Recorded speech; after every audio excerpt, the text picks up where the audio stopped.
Next 9 months अच्छे जाएं, इसका अर्थ क्या है? पहले 90 डेज बहुत अच्छे जाने चाहिए। अगले 9 मंथ्स अच्छे कैसे जाएं ये डिपेंड करता है कि अभी के 90 डेज कैसे जाएंगे। जो लोग हर साल अपनी प्रमोशन, ग्रोथ या सैलरी हाइक नहीं ला पाते हैं, उसका एक कारण यही है क्योंकि उनके पहले 90 दिन खराब थे, अगले 9 महीने पक्का खराब हो जाएंगे।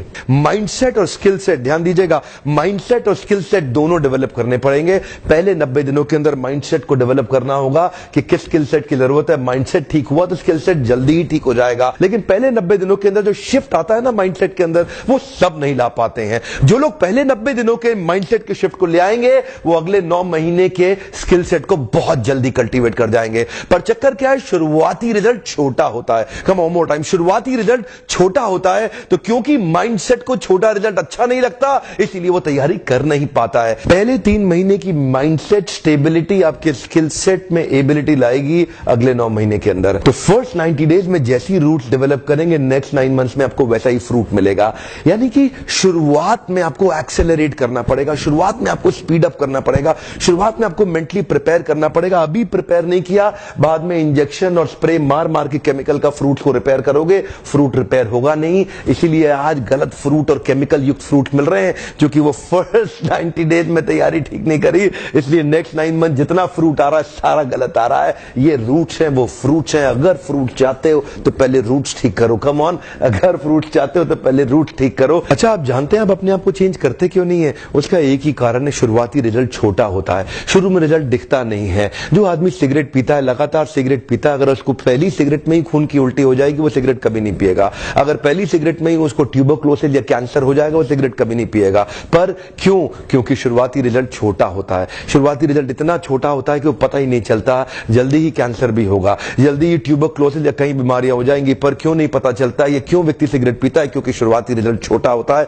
पता नहीं चलता है। न्यू दिल्ली से न्यूयॉर्क उड़ने वाला जहाज अगर शुरू में 1 डिग्री अलग हो गया तो चांसेस हैं कि कंपाउंडिंग इफेक्ट के कारण 1 लाख किलोमीटर दूर जाएगा। शुरुआत का 1 डिग्री पता नहीं चलता है। मैंने क्या बताया? शुरुआती रिजल्ट छोटा होता है। शुरू का 1 डिग्री कभी नहीं पता चलता, बाद में रिजल्ट वो बहुत बड़ा हो चुका होता है। शुरू में पहले 90 दिनों में आपको रिजल्ट नहीं दिखाई पड़ेगा, शुरुआती रिजल्ट छोटा होता है। शुरू में शराब पीने वाला व्यक्ति लगता है कुछ हो तो रहा नहीं है, मजा आ रहा है, लेकिन वो लगातार चलता रहता है। शुरुआती रिजल्ट छोटा होता है, बाद में बड़ी बड़ी बीमारियां हो जाती हैं। शुरू में व्यक्ति जब फिजिकल एक्सरसाइज नहीं करता, शुरुआती रिजल्ट छोटा होता है, बाद का रिजल्ट बहुत बड़ा होता है। शुरू में अगर आप रोज एक्स्ट्रा केक खाएंगे, पता नहीं चलेगा, शुरुआती रिजल्ट छोटा होता है, बाद में रिजल्ट बहुत बड़ा हो जाता है। शुरू में अगर किसी के साथ प्यार की एक्स्ट्रा बातें नहीं करेंगे, एक्स्ट्रा एफर्ट नहीं डालेंगे, तो आप क्या देखेंगे? रिलेशनशिप खराब होता है, बाद का रिजल्ट बहुत बड़ा हो जाता है। शुरू के 90 दिन आगे के 9 महीनों पे बहुत बड़ा इंपैक्ट लाएंगे, लेकिन शुरुआती रिजल्ट छोटा होता है, इसलिए मोटिवेशन आता नहीं है। सेल्स का व्यक्ति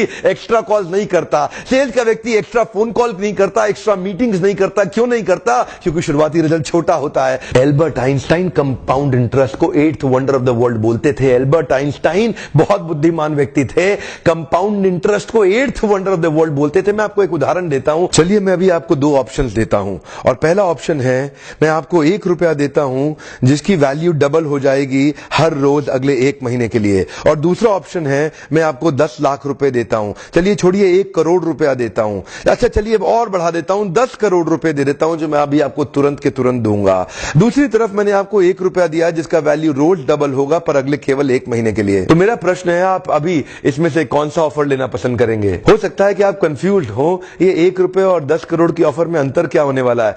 तो समझने के लिए मान लेते हैं कि मैंने 10 करोड़ रुपए रख लिए और आपको 1 रुपया ही दे दिया केवल। देखते हैं कि 5 दिन के बाद क्या होगा। 5 दिन के बाद मेरे पास 10 करोड़ रुपए है, पर आपके पास डबल होते होते 16 रुपए हो गए। 10 दिन के बाद मेरे पास तो 10 करोड़ रुपए हैं, पर वो बढ़ते बढ़ते आपके पास 512 रुपए हो गए। 20 दिन के बाद मेरे पास अभी भी 10 करोड़ रुपए हैं, पर आपके पास बढ़ते हुए 5,24,000 रुपए हो गए। लेकिन ध्यान दीजिएगा, 31वें दिन मेरे पास केवल 10 ही करोड़ हैं, पर अब देखिए आपके पास 107 करोड़ हो गए। इसी को कहते हैं कंपाउंडिंग इफेक्ट, जिसको कि कंपाउंड इंटरेस्ट बोल के एल्बर्ट आइंस्टाइन ने 8वां अजूबा बताया था। शुरुआत में आपको 1 रुपया कम लग रहा था, पहले 5 दिन तक भी कम लगता है, 10 दिन तक भी कम लगा, 20वें दिन तक भी 1 रुपया बहुत कम लगा, लेकिन 31वें दिन बहुत बड़ा रिजल्ट आ गया। इसीलिए मैं कब से कह रहा हूं, small 90 days will create tall 9 months. Come on, small 90 days will create tall 9 months. शुरुआती रिजल्ट छोटा होता है, बहुत छोटा होता है, इसीलिए व्यक्ति एफर्ट नहीं करता। जितने बड़े एथलीट्स थे उनको भी शुरू में रिजल्ट नहीं मिला। मिला। मैं एक यूट्यूबर हूं, आपके साथ एक मोटिवेशनल स्पीकर। इस ट्रेनिंग इंडस्ट्री में जब मैं शुरू में आया था, हमारे कॉम्पिटिटर्स बहुत स्टॉलवर्ड थे, वो बहुत बड़े बड़े थे, मैं बहुत छोटा था। वो लोग फर्स्ट मूवर थे लेकिन मैं फास्ट मूवर था। वो लोग फर्स्ट मूवर थे, मैं एक बहुत फास्ट मूवर था और मैं बहुत तेज चला।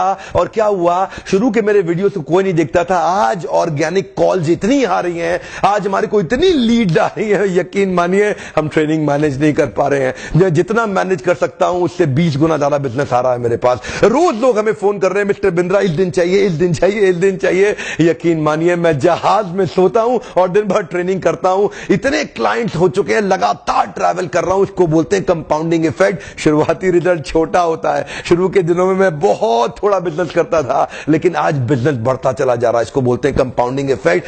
पहले 90 दिन की तैयारी बहुत अच्छी चाहिए, अगले 9 महीने बहुत बड़े हो जाएंगे। लेकिन चक्कर क्या है, शुरुआती रिजल्ट छोटा होता है इसीलिए आप छोड़ भी देते हैं, शुरुआती रिजल्ट मिलता नहीं है इसीलिए आप छोड़ भी देते हैं। यही शुरुआत है, जब स्पीड बहुत बढ़ानी पड़ेगी। कई लोग फर्स्ट मूवर होंगे पर आप फास्ट मूवर बन जाइए, वो फर्स्ट मूवर अपने आप पीछे हो जाएंगे। शुरुआती रिजल्ट छोटा होता है, इसको बीट करिए। इसी पहले 90 दिन में अगले 9 महीने की तैयारी कर लेनी है। आज आपको एक स्टोरी बताता हूं। एक बार की बात थी, एक राजा थे जो बहुत ही दयालु, बहुत ही कृपालु थे और अपनी प्रजा को कुछ भी देने के लिए तैयार रहते थे। एक बार वो शतरंज खेल रहे थे और उनकी प्रजा में से एक साधु उनके पास आए, बोले राजन मैं आज आपसे कुछ मांगना चाहता हूं। राजन मैं आपसे आज कुछ मांगना चाहता हूं। तो राजा बोले मांगो। साधु क्या चाहते हो, मांगो। बोले राजन मुझे कुछ ज्यादा नहीं, कुछ अनाज के दाने चाहिए। राजा बोले तौहीन, आप मुझसे कुछ भी मांग सकते हैं, पर आप ऐसा क्यों कर रहे हैं, आप केवल अनाज के कुछ दाने मांगेंगे, कुछ भी ले लीजिए ना आप मुझसे। साधु बोले नहीं नहीं राजन, कुछ ही अनाज के दाने चाहिए। बोले कितने चाहते हैं आप। बोले तुम्हारे इस चेस बोर्ड के पहले स्क्वायर में एक दाना अनाज का रख दो और हर बार अगले अगले स्क्वायर में उस दाने को डबल करते चले जाओ। तो 64 स्क्वायर हैं आपके इस चेस बोर्ड पे और हर स्क्वायर पे इस दाने को डबल करते चले जाइए। यानी कि पहले स्क्वायर पे पहला दाना और दूसरे स्क्वायर पे 2 दाने और तीसरे स्क्वायर पे 4 दाने। तो जिस प्रकार मैंने आपको एक कंपाउंडिंग इफेक्ट की स्टोरी बताई, ये दूसरी स्टोरी है। और जानते हैं राजा ने बोला क्यों ऐसा कर रहे हैं साधु, आप मेरे पास आए तो कुछ बड़ा मांगिए। ये थोड़े से अनाज के दाने तो आप खुद भी ले सकते थे, किसी से भी ले सकते थे। साधु बोले राजन या तो अनाज के दाने दो या मैं चला। तो राजन बोले क्षमा चाहता हूं साधु, सिपाहियों जल्दी आओ तुरंत, साधु को जितने अनाज के दाने चाहिए ये दे दो। तो उसके बाद सारे के सारे सिपाही चले गए और ठीक 5 मिनट के बाद सारे सिपाही दौड़ते हुए आए, त्राही माम। राजन बड़ा अपराध हो गया। बोले क्या हुआ। राजन वो जितना अनाज मांग रहे हैं उतना अनाज तो आज तक पृथ्वी में उगा ही नहीं। क्या राजन, वो साधु बुद्धिमान है, वो जितना अनाज मांग रहा है इतना अनाज तो पृथ्वी में कभी उगा ही नहीं। क्या बात कर रहे हो, कितना मांग रहा है। तो जरा सामने देखें, ये डबल होते होते होते होते और ये जो सामने फिगर आ रहा है ये शायद मैं अभी पढ़ नहीं पाऊंगा। इतना अनाज उसको चाहिए था और इसका 1/4 अनाज भी 10 माउंट एवरेस्ट को कवर करने के लिए काफी है। ओहो, मैं तो कब से बता रहा हूं, शुरुआती रिजल्ट छोटा होता है, बहुत छोटा होता है, दिखता नहीं है, इसीलिए